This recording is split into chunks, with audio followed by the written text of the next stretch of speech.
बोझ नहीं बुढ़ापा। मन में उदासी, आँखों में नमी और जिंदगी में खालीपन सा लिए सुदामा जी वृद्ध आश्रम के एक कमरे में बैठे हुए हैं। सुदामा जी अभी महीने भर पहले ही वृद्ध आश्रम में आए हैं। उनका बिल्कुल भी मन नहीं लग रहा है। बार बार अपने परिवार को याद कर रहे हैं, अपने पोते को याद कर रहे हैं। वो अपने मन से पोते के मोह को निकाल ही नहीं पा रहे हैं। उनकी आंखों की नमी छलक कर उनके गालों पर गिर जाती है। अपने परिवार को बहुत याद कर रहे हैं और सोच रहे हैं कि किस हालत में वृद्ध आश्रम के लोगों ने उनका रेस्क्यू किया था। उस दिन को वो आज भी नहीं भूल पा रहे हैं और सोचने लगते हैं, जरा सी ही तो बात थी जो बेटे और बहू ने घर में इतना कलेश किया था, और उस दिन को याद करने लगते हैं। बेटा जब ऑफिस से आता है, सुदामा जी अपने बेटे से कहते हैं, मेरी तबीयत कुछ ठीक नहीं है बेटा, बीपी ऊपर नीचे हो रहा है, मुझे डॉक्टर के पास ले चलो। तो बेटा गुस्सा होकर कहने लगा, तुम्हें तो जरा जरा सी बात पर बीपी ऊपर नीचे होने लगती है। इन छोटी मोटी बात पर क्या तुम्हें डॉक्टर के पास ले जाएंगे? मेरे पास इतने पैसे भी नहीं हैं कि तुम्हारे ऊपर इतने पैसे खर्च कर पाएं, और तुम तो घर पर बिल्कुल निठल्ले बनकर घर पर बैठ गए हो, कुछ भी नहीं करते हो। तुम्हारा खाना पीना सब कुछ हम ही देखते हैं, ऊपर से दवाइयाँ का खर्चा भी करते हैं। बेचारे सुदामा जी अपने बेटे की बात सुनकर अपने कमरे में आ जाते हैं, लेकिन थोड़ी देर बाद ही पोता आता है और कहता है, दादाजी मैं पापा जी के साथ मूवी देखने जा रहा हूँ, हम लोग बाहर से खाना खा कर आएंगे। मम्मी ने कहा है आपके लिए सुबह की 2 रोटी रखी है, चाय से नमक लगाकर खा लेना। और बेटे बहू मूवी देखने के लिए निकल जाते हैं। सुदामा जी को ये बात बहुत खटकती है कि मेरे लिए तो बेटे के पास ना ही पैसे हैं और ना ही समय, लेकिन अपने लिए पैसे भी हैं और समय भी। 3 से 4 घंटा मूवी देखने के लिए लगा सकता है, 1 घंटे भर के लिए डॉक्टर के पास नहीं ले जा सकता।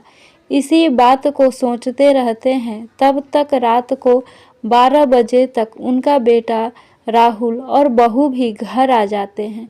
पोता तो रास्ते में ही सो गया था, इसलिए राहुल कमरे में उसको जाकर लिटा देता है। सुदामा जी अपने बेटे से कहते हैं कि बेटा तुमने तो कहा था तुम्हारे पास समय ही नहीं है, लेकिन तुम्हारे पास पिक्चर देखने के लिए 4 घंटा का समय है। अपने बूढ़े बाप को डॉक्टर के पास ले जाने का समय नहीं है।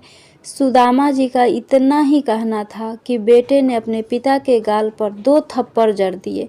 आपकी हिम्मत कैसे हुई मेरी ज़िंदगी में दखल अंदाजी करने की? अपना कमाता हूँ, अपना खर्च करता हूँ, तुम्हारी तरह घर में बैठे बैठे मुफ्त की रोटियाँ नहीं तोड़ता हूँ, और मेरे ऊपर हुक्म चलाने की कोशिश करते हो। चुपचाप से एक कोने में पड़े रहो, नहीं तो इस घर से निकाल दूंगा। पिता का अपमान कर राहुल अपने कमरे में सोने के लिए चला जाता है, लेकिन सुदामा जी तो अपने बेटे द्वारा दिए गए अपमान से अंदर से बिल्कुल टूट गए थे। इतना अपमान सहकर भी एक भूत की तरह खड़े के खड़े रह गए थे कि उनके बेटे ने उनके साथ किया क्या है। ये सोच सोच कर उनके आँखों के सामने अंधेरा छा जा रहा था। उनको ऐसा लग रहा था कि मानो अभी के अभी धरती फट जाए और वो उसी में समा जाए। उनसे अपने बेटे के द्वारा दिया गया अपमान बर्दाश्त नहीं हो रहा था, और उसी रात को 2 कंबल और एक चटाई लेकर घर से बाहर निकल पड़ते हैं कि अब बस बहुत हो गया, अब मैं इस घर में और नहीं रह सकता। अब तो मेरे बेटे ने सारी हद पार कर दी। एक बार हाथ उठाया है तो अब तो इसकी बार बार की आदत हो जाएगी। इससे अच्छा है कि अब मैं घर ही त्याग दूँ। अब इस घर में रहना मेरे बस की बात नहीं है। इतना अपमान अब मैं और नहीं सह सकता। और वह अपना कुछ ज़रूरी सामान लेकर के घर से निकल जाते हैं। सर्दियों की कड़कड़ाती ठंड में सड़क के किनारे बनी बेंच पर 4 दिन काटते हैं। रात में वही कंबल चटाई बिछाकर सो जाते हैं और थोड़े बहुत उनके पास पैसे होते हैं, उससे कुछ खरीद कर पेट भर लेते हैं। लेकिन इन 4 दिनों में बेटे या बहू ने उन्हें ढूंढने की एक बार भी कोशिश नहीं की। उनके पास तो फ़ोन भी था, लेकिन बेटे बहू में से किसी ने भी उन्हें फ़ोन करने की कोई ज़रूरत नहीं समझी कि एक बार पूछ ले इतने दिन से कहाँ हो। वे तो यही चाहते थे कि उनका घर छोड़कर निकल जाओ। मुफ्त की रोटियां तोड़ते रहते हो। वैसे भी घर बैठे बूढ़े बाप बच्चों के लिए तो बोझ ही होता है। अगर आप कमाऊ हैं तो बेटे थोड़ा बहुत घर में रख भी लेते हैं, लेकिन अगर बुढ़ापे में आपके पास पैसे नहीं हैं तो बेटे को अपने बाप को रखना, 2 वक्त का खाना देना बोझ के जैसा लगता है। सुदामा जी की तबीयत तो पहले से ही ठीक नहीं रहती थी। उनका बीपी कभी ऊपर कभी नीचे होता रहता था और शुगर की भी प्रॉब्लम थी। 4 दिन से ढंग से खाना भी नहीं खा रहे थे तो तबीयत बहुत खराब हो गई। बेहोश होकर सड़क के किनारे गिर पड़े। तभी अचानक से वृद्ध आश्रम वालों की नज़र उन पर पड़ी तो वो उनको अपने वृद्धाश्रम में लेकर आ गए।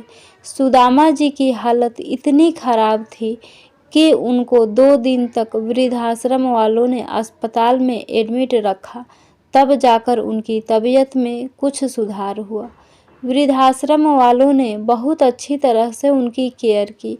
धीरे धीरे वृद्धाश्रम की और भी एक्टिविटी में भाग लेने लगे। सुबह वॉक पर जाते, उधर उनके कुछ दोस्त भी बन गए जो उनके ही उम्र के थे। फिर सुबह सारे वृद्ध बुजुर्ग मिलकर योगा करते, सभी साथ में चाय नाश्ता करते और अपनी आप बीती सुनाने लगते। शुरू शुरू में तो सुदामा जी को वृद्धाश्रम में अच्छा नहीं लगता था, बड़ा ही सूना सूनापन लगता था। अपने घर की बहुत याद आती थी। उस घर की बहुत याद आती थी जहाँ उन्होंने अपनी पूरी ज़िंदगी काटी हो। इसको उन्होंने अपने मेहनत की कमाई से बनवाया था, लेकिन आज बेटे ने उस घर में एक एक रोटी के लिए भी तरसा दिया।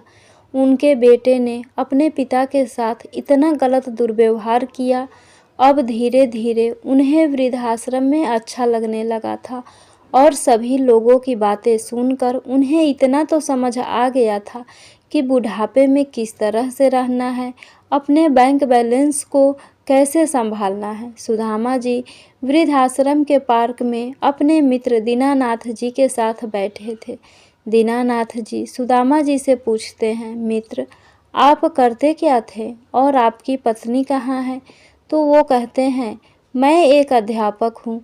मैं एक प्राइवेट स्कूल में पढ़ाता था। मेरी पत्नी मुझे 20 साल पहले ही छोड़कर चली गई।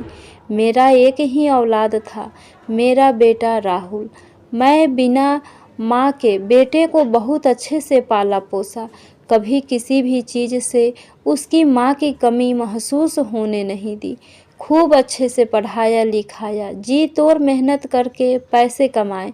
प्राइवेट स्कूल के साथ साथ में ट्यूशन भी कराता था, एक्स्ट्रा पैसे कमा सकूं और अपने बेटे की पढ़ाई में खर्च कर सकूं।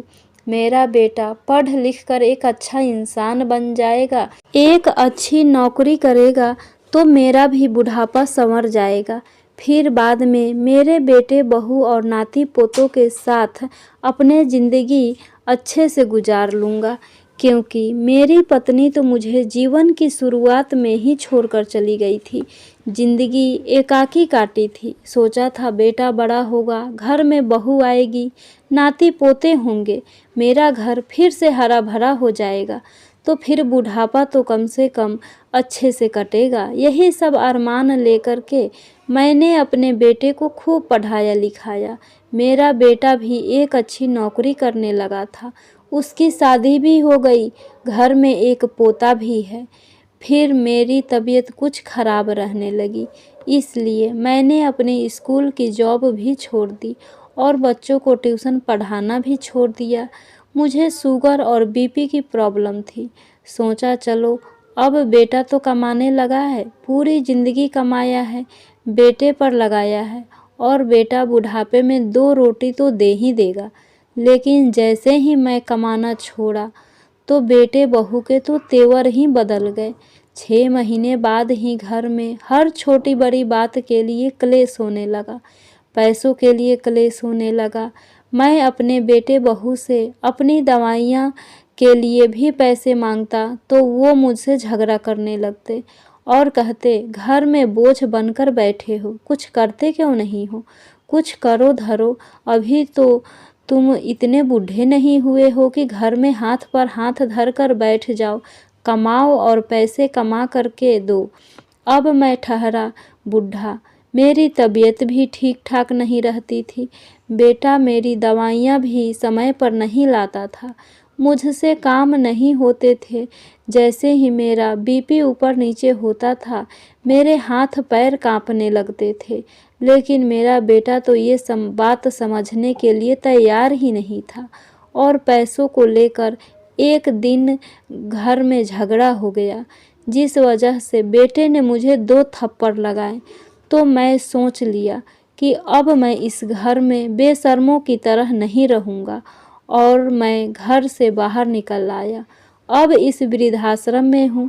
जिंदगी भी क्या क्या खेल दिखाती है मेरे दोस्त, पता नहीं चलता। पहले तो मेरी पत्नी को भगवान ने अपने पास बुला लिया और अब बुढ़ापा का वृद्धाश्रम में काट रहा हूँ। एक दिन वृद्धाश्रम के सभी लोग खाना खाकर बैठे थे, तभी न्यूज़ सुनते हैं कि पूरे देश में लॉकडाउन लग गया है महामारी की वजह से और स्कूल में ऑनलाइन क्लासेस शुरू हो जाएगी। तो सुदामा जी को दिमाग में एक आइडिया आता है कि ऑनलाइन क्लासेस में तो स्कूल में जाकर भी नहीं पढ़ाना पड़ता, स्कूल की तरह खड़े रहकर भी नहीं पढ़ाना पड़ता, घर पर ही आप बच्चों को शिक्षित कर सकते हैं, बस फ़ोन पर अपने बच्चे को पढ़ा सकते हैं। सुदामा जी गणित और साइंस के बहुत अच्छे अध्यापक थे। वो 2 से 3 स्कूलों में अपना ऑनलाइन रिज्यूम बनाकर भेज देते हैं। एक स्कूल में उनको बतौर गणित और साइंस का टीचर नियुक्त कर लिया जाता है। अब उनको ऑनलाइन पढ़ाने के अच्छे खासे पैसे भी मिलने लग गए। वे सुबह 8 बजे से लेकर दोपहर के 12 बजे तक अपने फ़ोन से ऑनलाइन पढ़ाते हैं। अब हर महीने 25,000 रुपये कमाने लग गए और अपने सारे खर्च खुद ही निकालने लगे, बल्कि कुछ पैसे तो वो वृद्धाश्रम में ही दान देने लगे, जिससे बाकी लोगों की सहायता हो सके, क्योंकि अब बुढ़ापे में इतनी ज़रूरत तो उनकी थी नहीं कि इतना सारा पैसा खुद पर खर्च कर सके। लेकिन एक दिन बेटे और बहू को इस बात का पता चल जाता है कि पिताजी फिर से पैसे कमाने लगे हैं, फिर से टीचिंग करने लगे हैं और इतने पैसे वो कहाँ खर्च करते होंगे। इसलिए किसी तरह से अपने पिताजी को ढूंढ निकालते हैं। सुदामा जी का 1 हफ्ते बाद जन्मदिन होता है। दोनों बेटे बहू केक लेकर सुदामा जी के पास वृद्धाश्रम पहुंच जाते हैं और कहते हैं, पिताजी आपको जन्मदिन की बहुत बहुत शुभकामनाएं। आप 60 साल के हो गए। आपका पोता आपको बहुत याद करता है। अब आप घर चलो, आप बहुत रह लिए वृद्धाश्रम में, अपने बेटे के घर चलो, हम उधर ही आपको रखेंगे, हम आपको लेने आए हैं। सुदामा जी अपने बेटे बहू की बातें चुपचाप सुनते रहें, कुछ नहीं कहते हैं। तो बेटा फिर से कहता है, आप हमारे साथ चलिए, हम आपको लेने आए हैं। लेकिन सुदामा जी बेटे बहू के साथ जाने से साफ साफ इनकार कर देते हैं। बेटे बहू अपना सा मुंह लेकर घर वापस लौट जाते हैं। लेकिन 6 महीने बाद ही कोरोना वायरस से बेटे की जॉब चली जाती है। अब घर में खर्च के लिए भी लाले पड़ जाते हैं। पति पत्नी में आपस में बहुत सारे झगड़े होने लगते हैं। जो भी रखे हुए पैसे होते हैं 2 से 3 महीने में खर्च हो जाते हैं और जॉब भी इतनी जल्दी मिलती नहीं है। तो बेटे बहू फिर से भागे भागे अपने पिताजी के पास आते हैं और रोते हुए कहते हैं, पिताजी मेरी जॉब चली गई है, घर में बहुत सारे खर्चे होते हैं, अब मेरे पास इतने पैसे नहीं हैं कि बेटे के स्कूल की फीस भी नहीं दी है, खाने पीने का भी खर्च होता है। आप तो पैसे कमा रहे हैं तो कम से कम आप तो हमें पैसे दे दीजिए। आप नहीं देंगे तो कौन देगा? हम आपके बच्चे हैं। अपने बच्चों के साथ क्या कोई ऐसा व्यवहार करता है? आपके बच्चे परेशान हैं, दर दर भटक रहे हैं और आप अपने ही पैसे बच्चों को देने की बजाय वृद्धाश्रम में दे रहे हैं। कैसे बाप हैं आप? जरा सी भी दया नहीं आती अपने बेटे बहू पर और पोते पर। बेटे की बातें सुनकर सुदामा जी अपनी कुर्सी से उठते हैं और वृद्धाश्रम के सभी लोग भी उधर ही बैठे होते हैं। सुदामा जी अपनी कुर्सी से उठते हैं और अपने बेटे राहुल के मुंह पर 2 जोरदार थप्पड़ जड़ देते हैं और कहते हैं, बेटा, तुझे आज याद आ रहा है कि तेरा एक बाप भी है, तेरे बाप के प्रति कुछ फर्ज भी है। तेरे पास पैसे नहीं है तो मुझसे पैसे मांगने के लिए आ गया, तो आज मुझे मेरा फर्ज याद दिला रहा है। और उस दिन क्या हुआ था जब तूने मुझे डॉक्टर के पास ले जाने से मना कर दिया था? क्या वो तेरा फर्ज नहीं था? अरे तूने एक बाप का जितना अपमान किया है ना उतना कोई भी नहीं करता। कितने अरमानों के साथ मैंने तुझे पाला था, पूरी जिंदगी की कमाई तुझ पर लगा दिया था। तुमने क्या किया मेरे साथ? मुझे मेरे ही घर से थप्पड़ मारकर बाहर निकालने के लिए मजबूर कर दिया। और आज जब तुम्हारी जॉब चली गई है, तुम्हारे पास पैसे नहीं हैं, तो कह रहे हो कि मेरा फर्ज बनता है अपने बच्चे को देखना। क्या बच्चों का फर्ज नहीं बनता अपने बूढ़े माँ बाप को देखना, अपने बूढ़े माँ बाप की सेवा करना, बुढ़ापे में उनके लिए दवाई लाना? बड़ा आया मुझे ज्ञान देने वाला। अभी के अभी वृद्धाश्रम से निकल जा, नहीं तो पुलिस को फोन करके तुझे अपने पिता के साथ मारपीट करने के जुर्म में अंदर करवा दूंगा। सुदामा जी के साहस को देखकर वृद्धाश्रम के सभी लोग तालियां बजाने लगते हैं और कहते हैं, आपने बहुत ही शानदार निर्णय लिया है। अरे आपने एक बार धोखा खाया है अपने बच्चों से, दूसरी बार आप सतर्क रहें। आपके बच्चे आपके पास कुछ न कुछ लेने के लिए ही आए हैं, देने के लिए कभी कुछ नहीं। बच्चों की मंशा अच्छी तरह से ये जानते थे। उसी समय वृद्धाश्रम के मैनेजर आए और राहुल से बोले, अभी के अभी इधर से निकल जाओ। यहाँ किसी के साथ भी अगर जोर जबरदस्ती करने की कोशिश की तो मैं तुम्हें अभी कानून की भाषा सिखा दूंगा। दोनों बेटा बहू शर्मिंदा होकर वृद्धाश्रम से निकल जाते हैं। सुदामा जी आराम के साथ जिंदगी वृद्धाश्रम में बिताने का निर्णय लेते हैं। फ्रेंड्स, आशा करती हूँ ये कहानी आपको ज़रूर पसंद आई होगी। प्लीज़ लाइक, सब्सक्राइब और शेयर करना ना भूलें। Thank you.